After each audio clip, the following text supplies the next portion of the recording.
he was leaving, my first instinct was to stop working full-time and to provide as much support for my family, my kids, as I could for the upcoming changes and sacrifices we'd be making as a family. The first thing we did was I kept the kids home with me, and we started to spend as much time as a family as we could. My son now is 7 and my daughter is 4, but at the times they were 5 and 1. I stopped working, and when we just dealt with everything as best we could. I feel like I'm one of those models, though, of someone who fell through the cracks. My husband's unit was in Reading, and he actually got separated from his unit to do a special mission, which meant he got attached to somewhere else, and my name kind of got lost in the shuffle. So I kind of lost any guidelines of support networks, anything that would have helped me, any information I could have had. And I was also that person that lives in some residential neighborhood and has no one around who has any understanding whatsoever of what you're going through. No idea what it's like to live in a household where the main provider and the main person in support of your everyday life is there for you. Some of my biggest challenges, I think, were mostly with my son, as he was at an age where he understood a little more. He was entering full-day kindergarten, and he didn't understand where his father was. He didn't understand what a year meant, so he didn't understand when he figured he'd ever see his father again. He entered into a state of an anxiety disorder, and he had to be seen by a psychologist for many months, actually throughout the entire term of my husband's deployment, to help him with his behavioral issues in school and lashing out. He was very emotional, he had zero self-esteem. He reacted towards me in many ways with resentment. The psychologist said it was very much like a divorce. He felt that I was the one responsible because I was the one home left with him. And we had a lot of communication mistakes and errors that we went through. Sometime after my son started school, I felt that it was time for me to do something, because staying home every day with just my daughter and her as well, we both needed something more. So I did decide to go back to work. Insurance issues were difficult for us. Just a regular well visit was wreaking our bank account. So it was time to get in a job, and I started working full-time. That created even more stress, but it was absolutely necessary. My day was absolutely atrocious, from waking up very early in the morning to get the kids ready for their schoolwork, get them ready, with their breakfast and their lunch and their days. I would get home very late, have to make dinner, have to get them in order for their bedtime their next day, and spend that quality of time that they're missing and fulfilling the roles of not just myself, but of their father who was unable to be there, answering questions for kids who, no matter what answer you could come up with, would understand what it meant. I had to put a face on, keep my strength no matter what, because if I broke down, it only meant worse situations for them. And then my night would begin where I'd have to go through and start with the household chores. Little things, big things, you name it, I had to do it. And simple things from going grocery shopping to cutting my lawn, whether I did it myself or I had to pay a sitter to come in and babysit while I did it, I faced many struggles, and it was very difficult.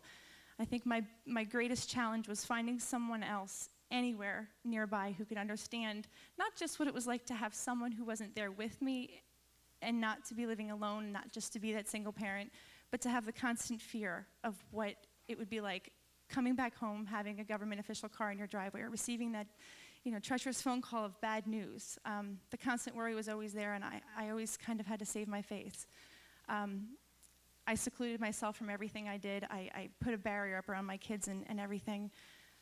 We didn't attend family functions. We didn't participate in holiday celebrations. We kind of felt very incomplete in any atmosphere that we were in. So we just decided to remove ourselves from the situation, and that's how we coped. And I'm just very thankful to be here and for the opportunity to be able to share my story. I'm thankful for Michelle and Jill being here to fight for us, and I believe that if their husbands get into administration, which I believe that they will, they'll bring great change to us and support us as the best they can.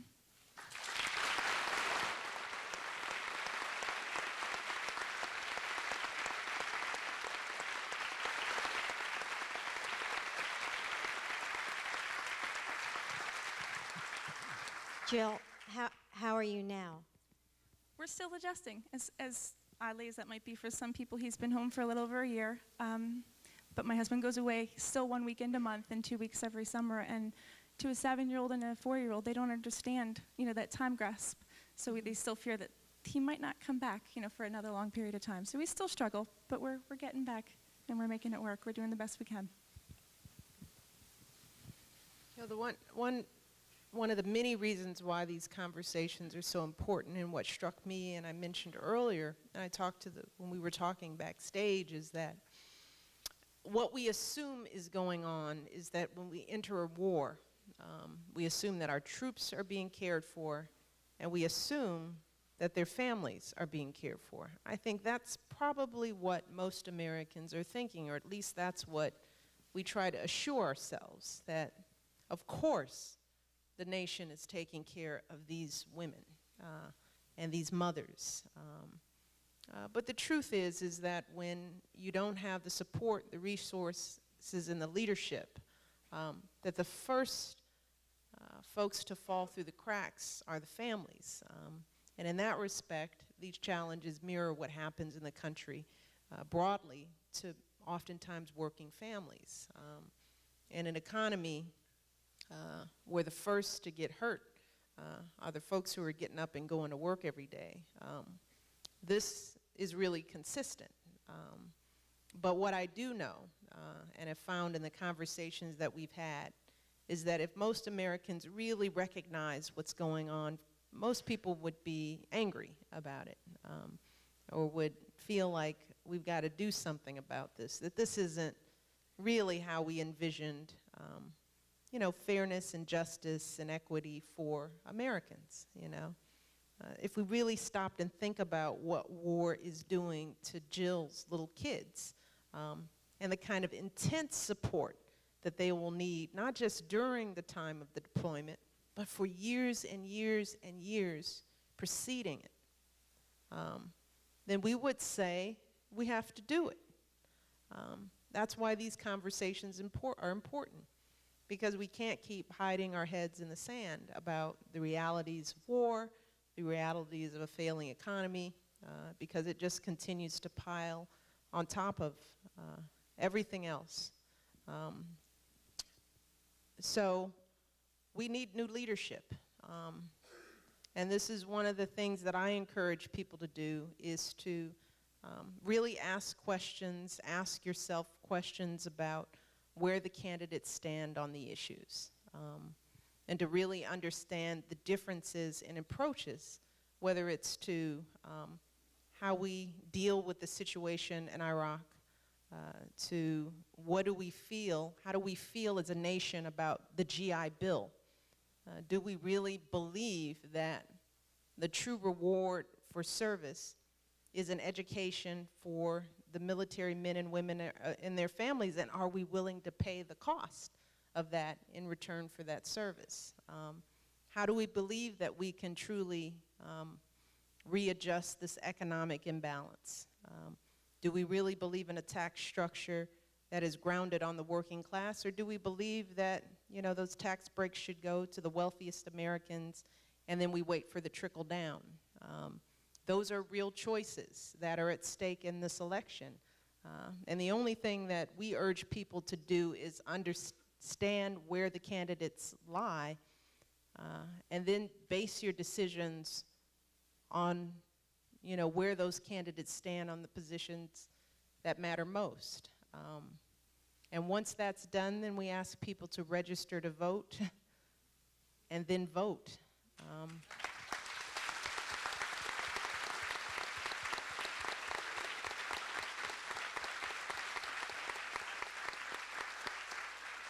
No matter how you feel about the candidates, this is an election where every American has to have a say in who will lead this country into this next era.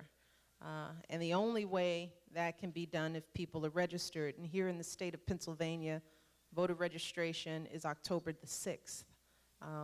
And even if you are registered and are already set, then we urge people to go find the 10 other people in your lives who still aren't paying attention, who have never voted before, who don't know what's at stake, and take them by the hand and help them get registered.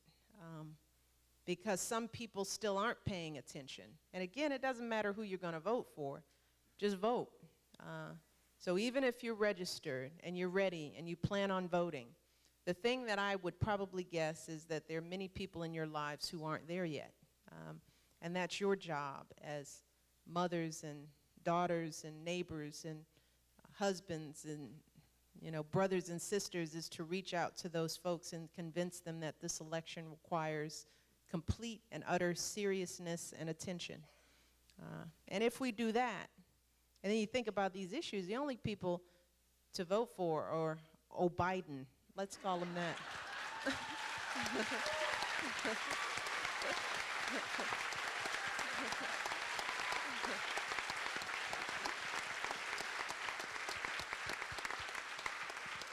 That'll be in the papers.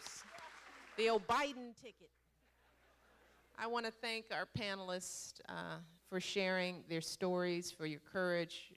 We appreciate everything you're going through. Don't know that America cares. That's for sure. We just need to know what to do and how to do it. Thank you, General, and thank you, Jill, and thank you all. We'll come down and shake some hands.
Tomorrow's college football stars are on the rise right here in Pennsylvania.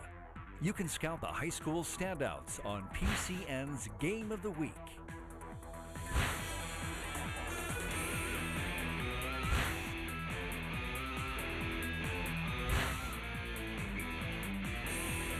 PCN comes to your neighborhood. Game of the Week.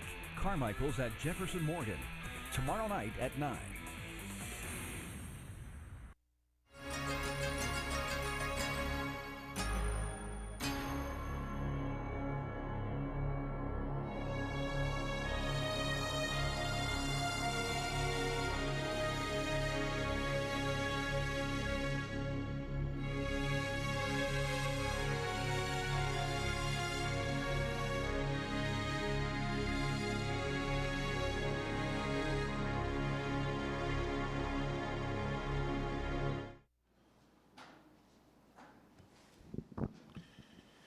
Good afternoon, everyone. As you, I'm sure all know by now, Senator Dodd, Congressman Frank just announced that there was a bipartisan agreement reached in the Congress on the federal bailout plan. I knew that an agreement was imminent, but nonetheless, I have prepared a letter to our delegation, and as the agreement is discussed by other members of Congress, it's my hope that the delegation can make sure that these principles are contained in the agreement. I don't think any of us know exactly what principles are there, and if not, fight for them to be adopted as contemporaneously as possible with the agreement. We've handed out a letter to all of you, but let me just review what principles we have espoused here. Number one is that we ensure that among the dollars that are spent on this bailout, some dollars are directed to people whose homes are in foreclosure or who are facing the immediate danger of foreclosure. Obviously, these are for people who only have a single home, and this is the home they live in, not for second home or vacation homes.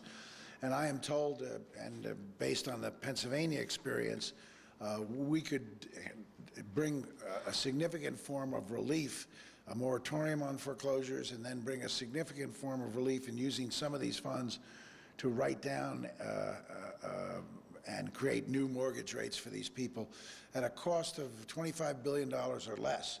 Now, that's a lot of money, obviously, But when you're talking about a $700 million bailout for financial institutions, putting that type of money and making it available to help Americans facing foreclosure and Pennsylvanians facing foreclosure is a little expenditure. Secondly, and it appears from what was said that there will be something like that in this bill, although it wasn't clear from the press conference.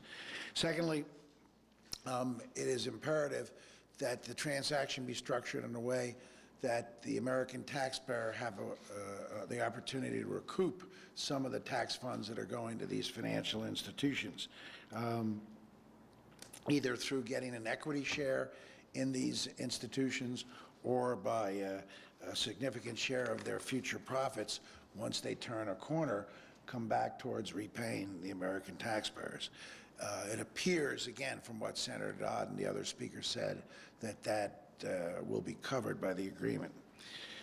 Thirdly, and I'm worried that this will not be part of the agreement, that the regulations that are needed for long-term steps to prevent this from happening again will not be done concurrently with the bailout itself. And as I said, I have learned from my 31 years in government that the time to make significant changes is at the time of the crisis. If we wait, and the Congress waits to adopt new regulatory measures till after this crisis has passed and we're on to new challenges, I think it lessens the ability to get the type of regulatory oversight we need on a long-term basis. I also recommend regulatory oversight by Congress as to the way this $700 billion be spent. And the best way to ensure that is for the Treasury to give out that money in tranches and the Congress to review how that money is being spent as it's given out. Fourthly, I urge the Congress to tell the American people if the companies they're bailing out pay taxes. A number of financial institutions here may have been offshoring not only jobs, but offshoring their profits for years. And as a result, reducing their net profits to the point where they pay no taxes to the U.S. Treasury. They've been taking care of the loopholes that you've heard about talked about in this campaign. We're urging transparency here. If we're going to bail out companies, I think the American public, the American taxpayers need to know what those companies, what their relationship is with the federal Treasury. Have they been avoiding paying federal taxes by using loopholes? And if the answer to that is yes, even for one institution, Congress should move as swiftly as it can to close that loophole once and for all. Because I don't think it's going to sit well with the American taxpayers. I surely know it's not going to sit well with Pennsylvania taxpayers if we are bailing out companies who pay no taxes to the United States Treasury. And fifth, and I think this may be the most important thing of all, this bailout is necessary to keep credit flowing, but no direct jobs are going to come from this bailout. And the problems confronting the American economy are more significant than the parameters of this bailout. And Congress should, again, use the fact that we are doing this massive bailout to concurrently do something that will generate real growth for the economy that translates into new jobs for Americans and new orders for American companies. And so I am suggesting to our delegation that they push for $100 billion to be set aside, 15% of what the bailout would be cost. $100 billion be set aside for an infrastructure revitalization program. The needs are great. $100 billion barely scratches the surface. But if the economists who project that $1 billion of infrastructure spending creates 47,000 new jobs, if that's right, we would be creating almost 5 million new jobs, good paying jobs that can't be outsourced by a $100 billion expenditure on infrastructure. We would also be putting a ton of money into the American economy because that $100 billion would be spent in part on new orders from American asphalt and concrete and electrical and steel and lighting and companies and all of the companies that are involved in helping rebuild and refurbish our infrastructure. So it is my hope that even if the agreement moves ahead and gets signed by the weekend, passed and signed by the weekend, that we will look at moving swiftly to put regulations in place if they're not in the package, that we will make sure that there's transparency, and if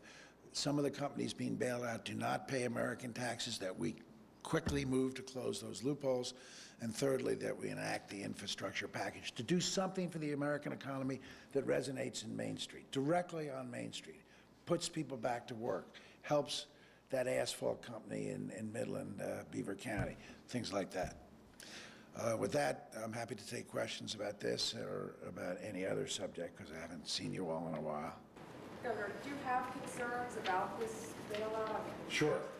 I am not convinced that we had to do this within a week. I am not convinced that we had to do this quickly. Now, let me say that those concerns are mitigated because I have tremendous confidence in Senator Dodd and Congressman Frank, and I don't believe they would sign off on a package that didn't protect the American people. However, they probably don't have enough time to do the necessary regulatory package. My guess is there's nothing in there to really jumpstart the economy. It's just a bailout. I'm sure there's no infrastructure package in there. And I will note that Senator Obama calls for a second economic stimulus program centered on infrastructure.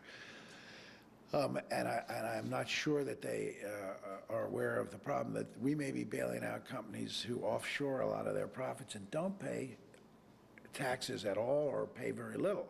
And those loopholes, this is a great time to close those loopholes. That alone would help us recoup some dollars for the Treasury. Governor, the Philadelphia Police Commissioner, as you know, has said the state owes an explanation on why it released Pearl Daniel. Right. And we're reviewing that. Although I think what people should understand, and we are reviewing that to see that if it was a bad judgment call, but he was serving a 12-year sentence. He had served 10 years and was paroled, and there's debate about whether the type of conduct he had in the prison itself justified a release. But he was getting out in 12. There was no legal way to hold him beyond the outer limits of his sentence. So this person and people like him do get released back out